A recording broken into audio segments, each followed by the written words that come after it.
D K Shivakumar ಅವರು ಮನ ಬಂದಂತೆ ಹೊತ್ತು ಮಾತನಾಡಿದ್ದಾರೆ. ಅಧಿಕಾರದ ಮದ ಹಂಗೆ ಮಾತನಾಡಿಸಿರ್ಬೋದು ಅಂತೇಳಿ ನನ್ನ ಭಾವನೆ. ನಾನು ತಮ್ಮ ಮುಖೇನ ರಾಜ್ಯದ ಉಪಮುಖ್ಯಮಂತ್ರಿ ಕೇಳೋದಕ್ಕೆ ಇಚ್ಛೆಪಡ್ತೇನೆ. ಈ ಸರ್ಕಾರದ ಯೋಗ್ಯತೆಗೆ ಬೆಂಗಳೂರಿನಲ್ಲಿ ರಾಜ್ಯದಲ್ಲಿ ಒಂದು ಗುಂಡಿ ಮುಚ್ಚೋದಕ್ಕೂ ಕೂಡ ಸಾಧ್ಯ ಆಗಿಲ್ಲ. ಇವತ್ತು ಭ್ರಷ್ಟಾಚಾರದ ಬಗ್ಗೆ ಮಾತನಾಡ್ತಾರೆ. ಡಿ ಕೆ ಶಿವಕುಮಾರ್ ಅವರಿಗೆ ನಾನು ಒಂದು ಕಿವಿ ಮಾತನ್ನು ಹೇಳ್ತೇನೆ, ಬಹುಶಃ ನಿಮ್ಮ ಬಾಯಲ್ಲಿ ಭ್ರಷ್ಟಾಚಾರದ ಬಗ್ಗೆ ಮಾತನಾಡದೇ ಇದ್ರೆ ಒಳ್ಳೆಯದು. ರಾಜ್ಯದ ರಾಜಕೀಯ ಇತಿಹಾಸದಲ್ಲಿ ಭ್ರಷ್ಟಾಚಾರದ ಪಿತಾಮಹರು ಯಾರು ಅಂತ ಹೇಳಿದ್ರೆ ಡಿ ಕೆ ಶಿವಕುಮಾರ್ ಅವರು. ನಿಮ್ಮ ಕಾಂಗ್ರೆಸ್ ಪಕ್ಷದಲ್ಲಿ ಕೇಳಿದ್ರೆ ಹೇಳ್ತಾರೆ, ಯಾರ ಹೆಸರು ಹೇಳಬೇಕು ಅವ್ರನ್ನ ಹೇಳ್ತಾರೆ. ಹಾಗಾಗಿ ನಿಮ್ಮ ಬಾಯಲ್ಲಿ ಭ್ರಷ್ಟಾಚಾರದ ಬಗ್ಗೆ ಮಾತನಾಡದೇ ಇದ್ರೆ ಒಳ್ಳೆಯದು. ಯಾವ ಪುರುಷಾರ್ಥಕ್ಕೆ ಮಾತನಾಡ್ತಾ ಇದ್ದೀರಿ? ನಿಮ್ಮ ಯೋಗ್ಯತೆಗೆ ಇವತ್ತು ರಾಜ್ಯದಲ್ಲಿ ಈ ಕಾಂಗ್ರೆಸ್ ಸರ್ಕಾರ ಬಂದಾಗಿನಿಂದ 2.5 ಲಕ್ಷಕ್ಕೂ ಹೆಚ್ಚು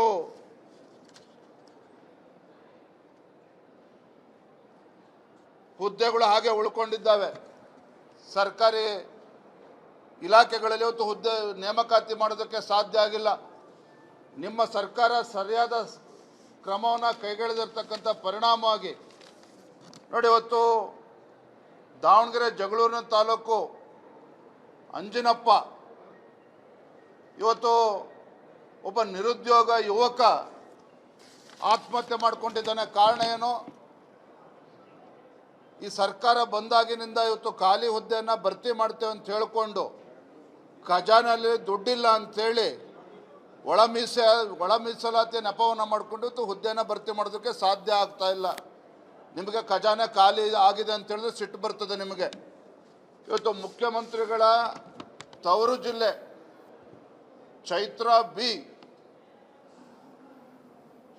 ಕುರುಬೂರು ಗ್ರಾಮ, ಟಿ ನರಸೀಪುರ, ಮೈಸೂರು ಜಿಲ್ಲೆ. ಈ ಯುವತಿ 32 ಬಾರಿ ಖೋಖೋ ಸ್ಪರ್ಧೆಯಲ್ಲಿ 32 ಬಾರಿ ರಾಷ್ಟ್ರ ಮಟ್ಟದಲ್ಲಿ ಅಂತಾರಾಷ್ಟ್ರೀಯ ಮಟ್ಟದಲ್ಲೂ ಕೂಡ ಸ್ಪರ್ಧೆಯಲ್ಲಿ ಭಾಗವಹಿಸಿದ್ದಾರೆ.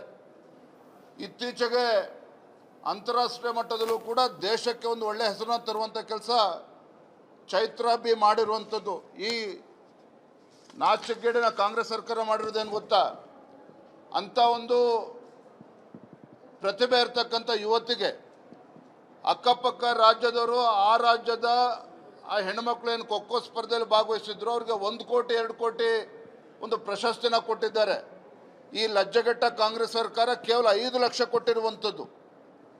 ಚೈತ್ರ ಬಿ ಆ ಯುವತಿ ಏನು ಮಾಡಿದ್ದಾಳೆ, ಖೋಖೋ ಏನು ಮಾಡಿದ್ದಾಳೆ ಹುಡುಗಿ ಅಂತ ಹೇಳಿದ್ರೆ 5 ಲಕ್ಷ ಸರ್ಕಾರದ ಮುಖಕ್ಕೆ ವಾಪಸ್ ಬಿಸಾಕಿದ್ದಾಳೆ.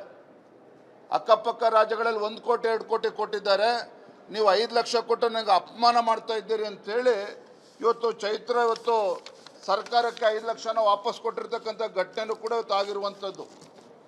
ಇದು ಖಜಾನೆ ಖಾಲಿ ಆಗಿಲ್ದ ಅಂದರೆ ಮತ್ತೇನು? ಖಜಾನೆ ಖಾಲಿ ಆಗಿದ್ದಕ್ಕೆ ಈ ರೀತಿ ಮಾಡ್ತಾ ಇರುವಂಥದ್ದು. ಇದೇ ಮಂಡ್ಯ ಜಿಲ್ಲೆ ಸ್ವಾತಂತ್ರ್ಯ ಯೋಧರಿಗೆ ಕಳೆದ 8 ತಿಂಗಳಿಂದ ಗೌರವಧನ ಕೊಡೋದಕ್ಕೆ ಆಗಿಲ್ಲ ಕಾಂಗ್ರೆಸ್ ಸರ್ಕಾರಕ್ಕೆ. ಕಾರಣ ಏನು? ಖಜಾನೆ ಖಾಲಿ ಇದೆ ಅಂತೇಳಿ. ಇಂಥ ಕೆಟ್ಟ ಪರಿಸ್ಥಿತಿಯಿಂದ ಯಾವುದೇ ರಾಜ್ಯ ಸರ್ಕಾರಕ್ಕೆ ಬಂದಿರಲಿಲ್ಲ. ಇವತ್ತು ಖಜಾನೆ ಖಾಲಿ ಅಂತ ಹೇಳಿದ್ರೆ ಪಾಪ ಮುಖ್ಯಮಂತ್ರಿಗಳಿಗೆ, ಉಪಮುಖ್ಯಮಂತ್ರಿಗಳಿಗೆ ಸಿಟ್ಟು ಬರ್ತದೆ. ಯಾವನಿಗೋ ದಬ್ಬಾಳಿಕೆ ಮಾಡ್ದಂಗೆ, ಬೆದರಿಕೆ ಹಾಕ್ದಂಗೆ ಡಿ ಕೆ ಶಿವಕುಮಾರ್ ನನಗೆ ಹಾಕೋದಕ್ಕೆ ಬರಬೇಡಿ. ನಾನು ಒಬ್ಬ ಜನಪ್ರತಿನಿಧಿ ಇದ್ದೇನೆ, ಒಂದು ರಾಷ್ಟ್ರೀಯ ಪಕ್ಷದ ರಾಜ್ಯದ ಅಧ್ಯಕ್ಷನೂ ಕೂಡ ಇದ್ದೇನೆ.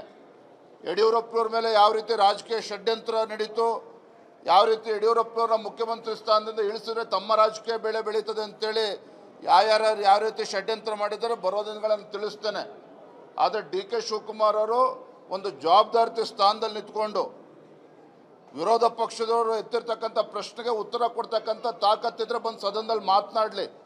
ಈ ರೀತಿ ದಬ್ಬಾಳಿಕೆ ಬೆದರಿಸತಕ್ಕಂಥ ಕೆಲಸ ಮಾಡುವಂಥ ಅವಶ್ಯಕತೆ ಇಲ್ಲ. ಸದನದಲ್ಲಿ ನಾನು ಎಲ್ಲ ದಿನಗಳು ಸದನದಲ್ಲಿ ಕಳೆದ 2 ದಿನ ಮಾತ್ರ ದೆಹಲಿ ಪ್ರಯಾಣ ನಿಮಿತ್ತ ನಾನು ಬರೋಕ್ಕೆ ಸಾಧ್ಯ ಆಗಿಲ್ಲ. ನಾ ಡಿ ಕೆ ಶಿವಕುಮಾರ್ ಅವರಿಂದ ಸದನದಲ್ಲಿ ಎಷ್ಟು ಜನ ಇರಬೇಕು ಅವರಿಂದ ಪಾಠ ಕಲಿಯೋಂಥ ಅವಶ್ಯಕತೆ ಇಲ್ಲ. ನನ್ನ ಬಗ್ಗೆ ಮಾತನಾಡ್ಬೇಕಾದ್ರೆ ನಾಲ್ಗೆ ಮೇಲೆ ಬಿಗಿ ಹಿಡಿದು ಮಾತನಾಡಲಿ. ಯಡಿಯೂರಪ್ಪನವ್ರ ಬಗ್ಗೆ ಆಗಲಿ ಮತ್ತೊಬ್ಬರ ಬಗ್ಗೆ ಆಗಲಿ ಆಗಲೇ ಹೇಳಿದ್ನಲ್ಲ, ಭ್ರಷ್ಟಾಚಾರದ ಬಗ್ಗೆ ಮಾತನಾಡ್ತಕ್ಕಂಥ ಯೋಗ್ಯತೆ ಡಿ ಕೆ ಶಿವಕುಮಾರ್ ಅವ್ರಿಗೆ ಇದೆಯಾ? ಹೋಗಿ ಕಾಂಗ್ರೆಸ್ ಪಕ್ಷದಲ್ಲೇ ಕೇಳ್ಕೊಳ್ಳೋದನ್ನು ಮಾಡಲಿ ಒಳ್ಳೆ ಕತೆ. ನಾವೇನು ಎದುರ್ಕೊಂಡು ಓಡೋಗ್ತಾ ಇದ್ದೀವ? ನಾನು ಹೇಳಿದ ಒಬ್ಬ ಜನಪ್ರತಿನಿಧಿಯಾಗಿ, ರಾಜ್ಯದ ಭಾರತೀಯ ಜನತಾ ಪಾರ್ಟಿ ಅಧ್ಯಕ್ಷನಾಗಿ ಏನು ಬಿಚ್ಚಿಡ್ತಾರೋ ಬಿಚ್ಚಿಡಲಿ. ಇವ್ರ ಹಣೆ ಬರ ಏನು ಅಂತೇಳಿ ಇಡೀ ದೇಶದ ಜನತೆ ಗೊತ್ತಿದೆ. ಅವರಿಂದ ಪಾಠ ಕಲಿಯೋ ಅವಶ್ಯಕತೆ ವಿಜೇಂದ್ರನಿಗಿಲ್ಲ. ಡಿ ಕೆ ಶಿವಕುಮಾರ್ ಅವರು ಮನ ಬಂದಂತೆ ಹೊತ್ತು ಮಾತನಾಡಿದ್ದಾರೆ. ಅಧಿಕಾರದ ಮದ ಹಂಗೆ ಮಾತನಾಡಿಸಿರ್ಬೋದು ಅಂತೇಳಿ ನನ್ನ ಭಾವನೆ. ನಾನು ತಮ್ಮ ಮುಖೇನ ರಾಜ್ಯದ ಉಪಮುಖ್ಯಮಂತ್ರಿ ಕೇಳೋದಕ್ಕೆ ಇಚ್ಛೆಪಡ್ತೇನೆ. ಈ ಸರ್ಕಾರದ ಯೋಗ್ಯತೆಗೆ ಬೆಂಗಳೂರಿನಲ್ಲಿ ರಾಜ್ಯದಲ್ಲಿ ಒಂದು ಗುಂಡಿ ಮುಚ್ಚೋದಕ್ಕೂ ಕೂಡ ಸಾಧ್ಯ ಆಗಿಲ್ಲ. ಇವತ್ತು ಭ್ರಷ್ಟಾಚಾರದ ಬಗ್ಗೆ ಮಾತನಾಡ್ತಾರೆ. ಡಿ ಕೆ ಶಿವಕುಮಾರ್ ಅವರಿಗೆ ನಾನು ಒಂದು ಕಿವಿ ಮಾತನ್ನು ಹೇಳ್ತೇನೆ. ಬಹುಶಃ ನಿಮ್ಮ ಬಾಯಲ್ಲಿ ಭ್ರಷ್ಟಾಚಾರದ ಬಗ್ಗೆ ಮಾತನಾಡದೇ ಇದ್ರೆ ಒಳ್ಳೆಯದು. ರಾಜ್ಯದ ರಾಜಕೀಯ ಇತಿಹಾಸದಲ್ಲಿ ಭ್ರಷ್ಟಾಚಾರದ ಪಿತಾಮಹರು ಯಾರು ಅಂತ ಹೇಳಿದ್ರೆ ಡಿ ಕೆ ಶಿವಕುಮಾರ್ ಅವರು. ನಿಮ್ಮ ಕಾಂಗ್ರೆಸ್ ಪಕ್ಷದಲ್ಲಿ ಕೇಳಿದ್ರೆ ಹೇಳ್ತಾರೆ, ಯಾರ ಹೆಸರು ಹೇಳಬೇಕು ಅದನ್ನ ಹೇಳ್ತಾರೆ. ಹಾಗಾಗಿ ನಿಮ್ಮ ಬಾಯಲ್ಲಿ ಭ್ರಷ್ಟಾಚಾರದ ಬಗ್ಗೆ ಮಾತನಾಡದೇ ಇದ್ರೆ ಒಳ್ಳೆಯದು. ಯಾವ ಪುರುಷಾರ್ಥಕ್ಕೆ ಮಾತನಾಡ್ತಾ ಇದ್ದೀರಿ? ನಿಮ್ಮ ಯೋಗ್ಯತೆಗೆ ಇವತ್ತು ರಾಜ್ಯದಲ್ಲಿ ಈ ಕಾಂಗ್ರೆಸ್ ಸರ್ಕಾರ ಬಂದಾಗಿನಿಂದ 2.5 ಲಕ್ಷಕ್ಕೂ ಹೆಚ್ಚು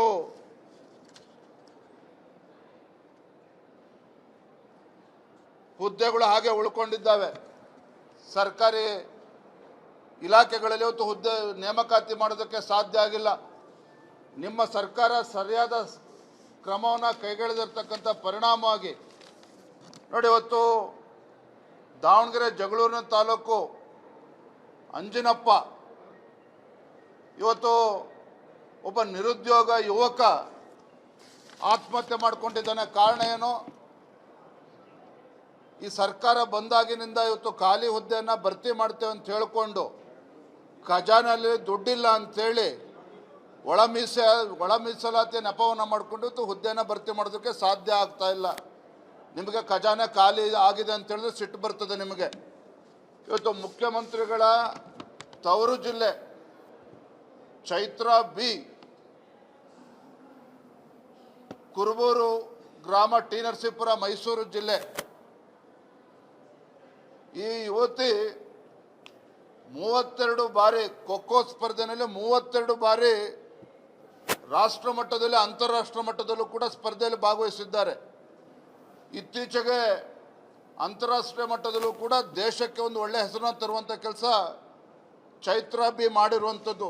ಈ ನಾಚಿಕೆಗೇಡಿನ ಕಾಂಗ್ರೆಸ್ ಸರ್ಕಾರ ಮಾಡಿರೋದೇನು ಗೊತ್ತಾ?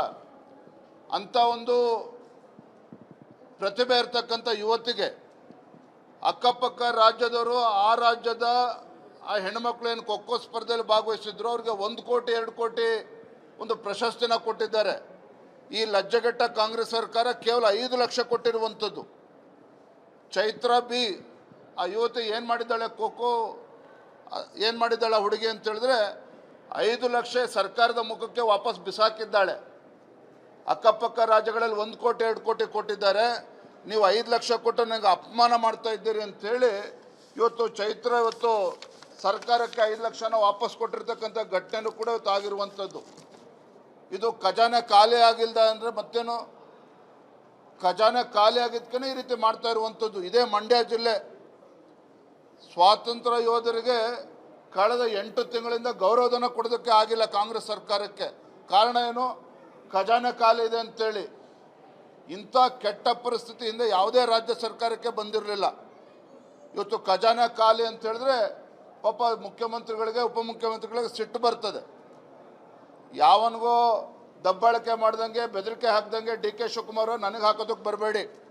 ನಾನು ಒಬ್ಬ ಜನಪ್ರತಿನಿಧಿ ಇದ್ದೇನೆ, ಒಂದು ರಾಷ್ಟ್ರೀಯ ಪಕ್ಷದ ರಾಜ್ಯದ ಅಧ್ಯಕ್ಷನೂ ಕೂಡ ಇದ್ದೇನೆ. ಯಡಿಯೂರಪ್ಪನವ್ರ ಮೇಲೆ ಯಾವ ರೀತಿ ರಾಜಕೀಯ ಷಡ್ಯಂತ್ರ ನಡೀತು, ಯಾವ ರೀತಿ ಯಡಿಯೂರಪ್ಪನವ್ರ ಮುಖ್ಯಮಂತ್ರಿ ಸ್ಥಾನದಿಂದ ಇಳಿಸಿದ್ರೆ ತಮ್ಮ ರಾಜಕೀಯ ಬೆಳೆ ಬೆಳೀತದೆ ಅಂತೇಳಿ ಯಾರ್ಯಾರು ಯಾವ ರೀತಿ ಷಡ್ಯಂತ್ರ ಮಾಡಿದ್ದಾರೆ ಬರೋ ದಿನಗಳನ್ನು ತಿಳಿಸ್ತೇನೆ.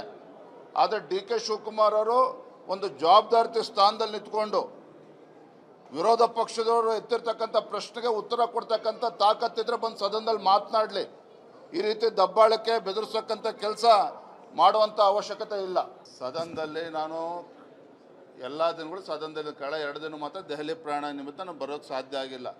ನಾ ಡಿ ಕೆ ಶಿವಕುಮಾರ್ ಅವರಿಂದ ಸದನದಲ್ಲಿ ಎಷ್ಟು ಜನ ಇರಬೇಕು ಅವರಿಂದ ಪಾಠ ಕಲಿಯೋಂಥ ಅವಶ್ಯಕತೆ ಇಲ್ಲ. ನನ್ನ ಬಗ್ಗೆ ಮಾತನಾಡ್ಬೇಕಾದ್ರೆ ನಾಲ್ಗೆ ಮೇಲೆ ಬಿಗಿ ಹಿಡಿದು ಮಾತನಾಡಲಿ. ಯಡಿಯೂರಪ್ಪನವ್ರ ಬಗ್ಗೆ ಆಗಲಿ ಮತ್ತೊಬ್ಬರ ಬಗ್ಗೆ ಆಗಲಿ ಆಗಲೇ ಹೇಳಿದ್ನಲ್ಲ, ಭ್ರಷ್ಟಾಚಾರದ ಬಗ್ಗೆ ಮಾತನಾಡ್ತಕ್ಕಂಥ ಯೋಗ್ಯತೆ ಡಿ ಕೆ ಶಿವಕುಮಾರ್ ಅವ್ರಿಗೆ ಇದೆಯಾ? ಹೋಗಿ ಕಾಂಗ್ರೆಸ್ ಪಕ್ಷದಲ್ಲೇ ಕೇಳ್ಕೊಳ್ಳೋದನ್ನು ಮಾಡಲಿ ಒಳ್ಳೆ ಕತೆ. ನಾವೇನು ಎದುರ್ಕೊಂಡು ಓಡೋಗ್ತಾ ಇದ್ದೀವ? ನಾನು ಹೇಳಿದ ಒಬ್ಬ ಜನಪ್ರತಿನಿಧಿಯಾಗಿ ರಾಜ್ಯದ ಭಾರತೀಯ ಜನತಾ ಪಾರ್ಟಿ ಅಧ್ಯಕ್ಷನಾಗಿ ಏನು ಬಿಚ್ಚಿಡ್ತಾರೋ ಬಿಚ್ಚಿಡಲಿ. ಇವ್ರ ಹಣೆ ಬರ ಏನು ಅಂತೇಳಿ ಇಡೀ ದೇಶದ ಜನತೆ ಗೊತ್ತಿದೆ. ಅವರಿಂದ ಪಾಠ ಕಲಿಯೋ ಅವಶ್ಯಕತೆ ವಿಜೇಂದ್ರನಿಗಿಲ್ಲ.